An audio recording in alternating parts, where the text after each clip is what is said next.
वरचा परमेश्वर सोडला तर आम्ही कोणाच्या बापाला कधी घाबरलो नाही।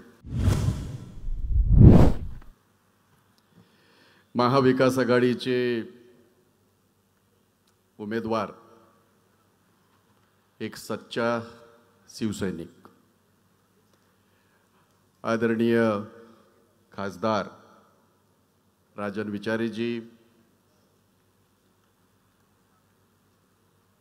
विधिमंडळातील माझे ज्येष्ठ सहकारी, माजी मंत्री आणि एक रांगडा तगडा असा आमचा सहकारी आदरणीय भास्कररावजी जाधव, आत्ता ज्यांचं आपण आम्हाला असं वाटलं किरण की आम्हीच बोलतो असं काय, तू विचार काय तुझा? नाही चालेल, सध्या चालेल। किरण माने माझे मित्र, आणखीन काँग्रेस पक्षाचे आमचे नेते अनिल कौशिक, राष्ट्रवादी काँग्रेस पक्षाचे नेते राजू शिंदे, सन्माननीय विठ्ठलराव मोरे, खरं यांच्याकडे बघून शिवसेना आठवायची। या व्यक्तीने मी या नवी मुंबईत राहिलोय 12 वर्ष म्हणून मला बऱ्यापैकी माहिती आहे। आदरणीय विठ्ठलरावजी मोरे, सन्माननीय प्रशांत पाटील, दिनेश ठाकूर, आमच्या ताई रंजनाताई शिंत्रे, चलुजाताई सुतार, सुनीताताई सकपाळ, बाकी आदरणीय मंच, सगळंच मंच, तुम्ही चांगलं बोललात, आवडलं तुझ्या बाजूचं।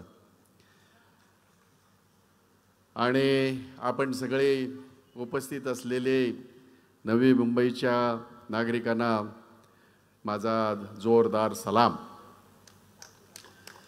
इथे आमच्या अनिल कौशिकांनी नरेंद्र मोदींच्या पापाचा पाडा वाचला, धडा धडा धडा धडा धडा।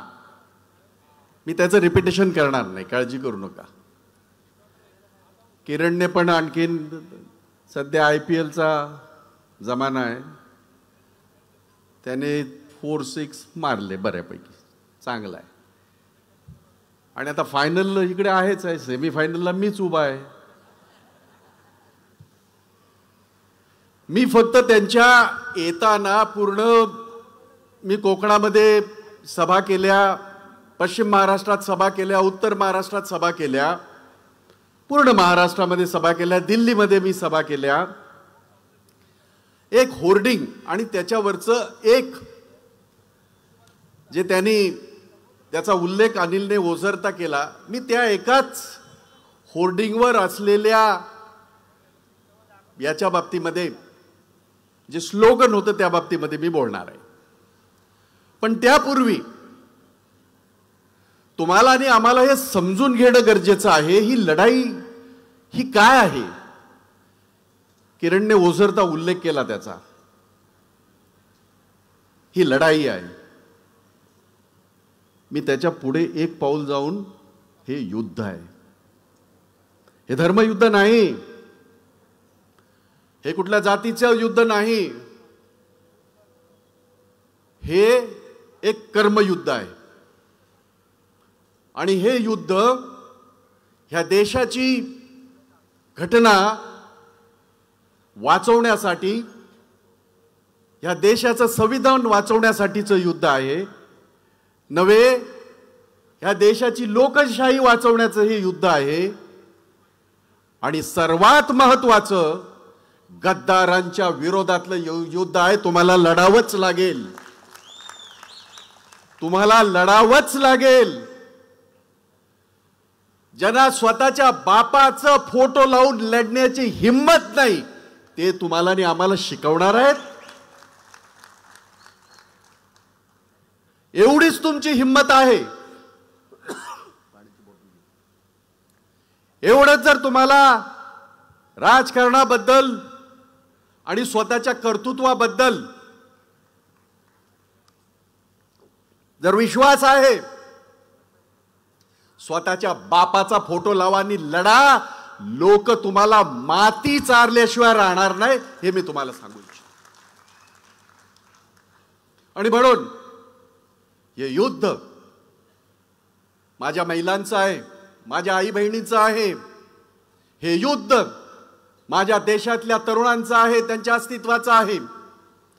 हे युद्ध माझ्या देशातल्या 140 कोटी जनतेचं आहे आणि ते तुम्हाला आणि मला लढावंच लागेल, कारण पुन्हा कधीतरी अशी संधी येईल की नाही याचा भरोसा नाही. आणि हे मी सांगतोय म्हणून किंवा वक्ते सांगतात म्हणून नाही, जगभरातले जे लोकशाहीचे अभ्यासक आहेत ते हे सांगतात आहेत की ही जर संधी आपण घालवली तर उद्या अगदी लिहून देतो. आणि मी कशाला लिहून द्यायला पाहिजे? त्यांच्या खासदारांनी RSSच्या सगळ्या चमच्यांनी हे सगळं सांगितलंय की आम्हाला ह्या देशाचं संविधान बदलायचं आहे, ह्या देशाची घटना बदलायची आहे. मी आरोप करत नाही. आणि तुमच्यापैकी किती लोकांना माहित असेल मला माहित नाही, पण आपल्या देशाच्या स्वातंत्र्यापूर्वी 1936 साली मुंबईमध्ये निवडणुका झाल्या. हे किती लोकांना माहिती आहे? मुंबई प्रांत, बंगाल प्रांत, पंजाब प्रांत निवडणुका झाल्या. मतदार कोण होता हे महत्त्वाचं आहे तुमच्या आणि माझ्यासाठी. मतदार होता इंग्रजांचे त्यांचे अधिकारी, इंग्रजांचे त्यांचे व्हाईसरॉय आणि त्यांचा सगळा परिवार, देशातले इंग्रजांचे तळवे चाटणारे वकील, देशातले इंग्रजांची मुखबिरी करणारे